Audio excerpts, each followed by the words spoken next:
Hey guys, welcome back. My name is Scott Halverson, and today we are going to be talking about tips and tricks of being a DM. If you stay tuned, you'll find out some more about this, and I'll tell you why.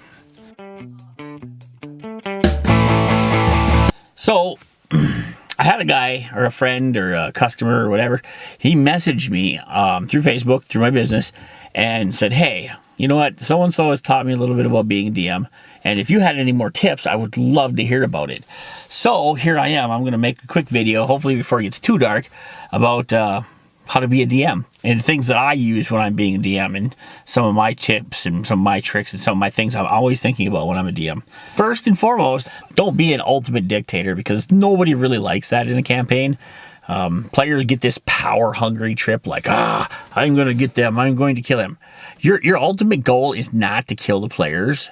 I mean, unless that's your ultimate goal. But generally speaking, that's not your ultimate goal. Your ultimate goal is generally to help the players create a story and something that can be fun and beneficial for both of you.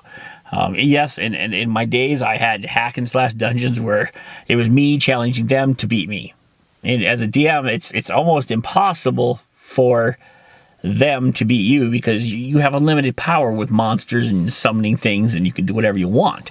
Ultimately, for a fun group and a fun time, being able to let the players create their story and you being able to help, like, nudge them or guide them into a plot that you want them in. The second thing is, if they're stuck on a clue or stuck on a mystery, or there's 300 goblins and there are only 3 of them, and they're all first level, and there's make it so if the goblins do fight and do win, that they don't necessarily kill them. Maybe they capture them instead, and give the players a chance to fight their way out and work their way out. It's okay to introduce NPCs to help. It's okay to do that, but try not to coddle them too much. But help them, help the players get their stuff together, and help them, give them a focus to focus on, and generally your players will just go ahead and do that. So that would be tip 2. Tip 3, I would say, don't give out hundreds and hundreds of magic items just because you can. I have seen so many times in so many games that we've played over the years where the DM is just so, here, I'm going to give you this, I'm going to give you that, I'm going to give you this, because they're so excited. Like, as a DM, you're excited to give your players something cool to play with. Well, what happens then is the players have nothing to work for. And that'll go on to my tip 4, but for now, you just don't give them so much magic items. It's just, if they don't have nothing to work for, it's not going to be fun for them, it's not going to be exciting, and so ultimately, your campaign's probably not going to last very long. That leads me to tip 4, which would be, don't give the players everything they want, no matter what the story, the plot, and whatever it is. Give them little bits, give them just little crumbs. If the players are, say if there's a warrior, he wants to become a king of his castle, and king of the land, and king of the realm. Okay, well, that's okay, but let him work it up, work up in rank. Fit that into your storyline, and take the players' characters and use everything about them into your story.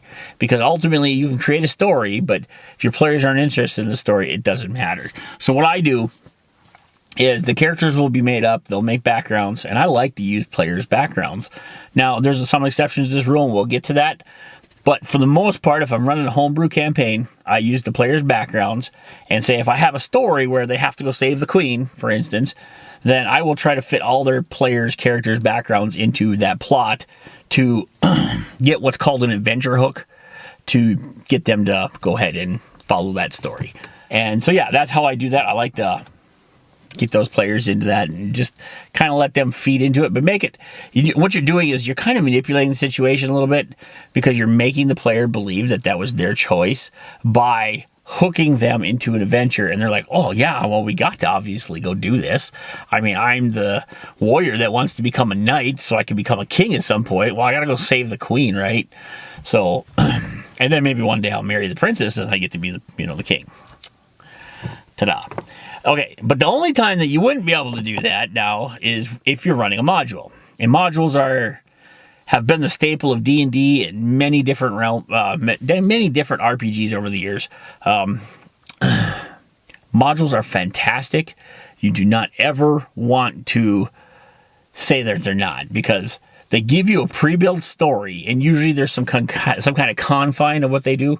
It's more linear than just open world, and so you gotta kind of nudge the players a lot, and you definitely use a lot of adventure hooks for that, to keep the players going on that, because otherwise they'll be just wandering around. And if their whole mission is to go save this town, they're gonna go south instead of north to save the town. That's just how it is. But in a module, you kind of just let the players know ahead of time. At least that's what I do. I tell them, hey, guys, we're doing a module. I hope it's okay with everybody. The module is going to kind of require you to be mostly good, so I don't want any evil characters in this campaign. And most players are okay with that as long as they know ahead of time what's going on. So modules are fun. It's a good way to learn how to DM. There's nothing, I would definitely recommend it for new DMs. Take a module, start from step 1. 5th edition for D&D is Rise of the Tiamat and the Horde of the Dragon Queen, and then Rise of Tiamat are beautiful starter modules to just give you a step-by-step and ease your way into how to be a DM. And yeah, really, there is no set way of being a DM. Those are just my little tips and tricks for the day. I'm not going to spend hours talking about this right now. I'll make another video later. But I just want to get out a few tips for Sam. And, well, the guy who messaged me, his name is Sam. And so he can go ahead and take what he wants to do with them and use them for however he will. But anyway, that's my tips for the day. And anybody else that gets use out of this, awesome. Check out some of our other videos we have. We have videos on monsters, and we're going to make some more lore videos. But, yeah, for now, that's it. It's starting to get dark out, so I gotta get my camera off and get going and just so I can get home and do all this other fun stuff. Anyway, until next time, my name is Scott. You may call me Guff.